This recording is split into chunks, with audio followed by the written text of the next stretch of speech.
গত এক মাসের বেশি সময়ে বাংলাদেশের উদ্ভূত পরিস্থিতিতে সংশয়টা ছিলই, শেষ পর্যন্ত সত্যি হলো সেটি।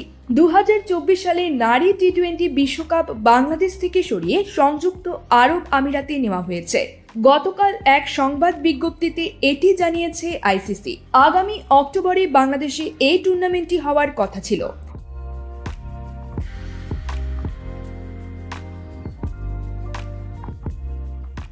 বাংলাদেশের পরিবর্তে সংযুক্ত আরব আমিরাতে এটি অনুষ্ঠিত হবে।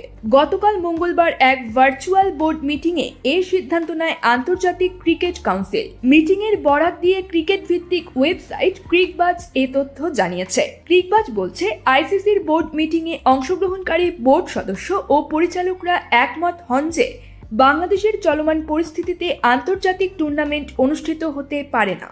বাংলাদেশ ক্রিকেট বোর্ড থেকে এই মিটিংয়ে যে প্রতিনিধি ছিলেন তিনিও বাংলাদেশ থেকে টুর্নামেন্টটি সরিয়ে নেওয়ার সিদ্ধান্তে রাজি হন। গত 5 আগস্ট প্রধানমন্ত্রীর পদ থেকে পদত্যাগ করে পালিয়ে যান শেখ হাসিনা। এরপর দেশে অন্তর্বর্তীকালীন সরকার গঠিত হয়েছে।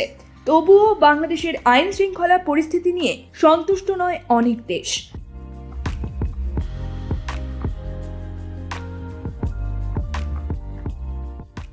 পরিবর্তিত রাজনৈতিক পরিস্থিতিতে বাংলাদেশ ভ্রমণে সতর্কতা দিয়েছে ভারত, অস্ট্রেলিয়া, ইংল্যান্ড ও নিউজিল্যান্ডের মতো দেশগুলো। এমন অনিশ্চয়তায় বাংলাদেশের নারী টি-20 বিশ্বকাপ আয়োজন করতে পারবে কিনা তা নিয়ে গত 10 আগস্ট কথা বলেন অন্তর্বর্তীকালীন সরকারের যুব ও ক্রীড়া উপদেষ্টা আসিফ মাহমুদ সজীব ভুইয়া। তিনি সেদিন বলেছিলেন, নারী টি-20 বিশ্বকাপ আয়োজনের বিষয়টি আমার চোখে পড়েছে। আমি এখন থেকেই তৎপরতা শুরু করেছি। আশা করি এটা বাংলাদেশের বাইরে যাবে না।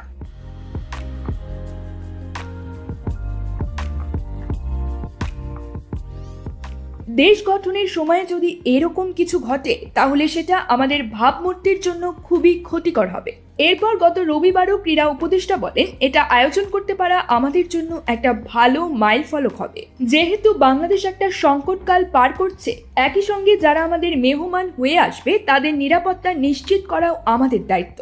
সবকিছু বিবেচনায় এটা শুধু ক্রীড়া মন্ত্রণালয়ের মধ্যে সীমাবদ্ধ নেই, রাষ্ট্রীয় বিষয়। তিনি বলেন, ডক্টর মোহাম্মদ ইউনূস স্যার আছেন, নতুন স্বরাষ্ট্র উপদেষ্টা আছেন, সবার সঙ্গে কথা বলে আমরা একটা সিদ্ধান্ত নেব। এ ব্যাপারে আইসিসির সঙ্গে আমাদের আলোচনা চলমান আছে। আশা করি দ্রুতই এ বিষয়ে একটা সিদ্ধান্ত জানাতে পারব। News desk, focus TV.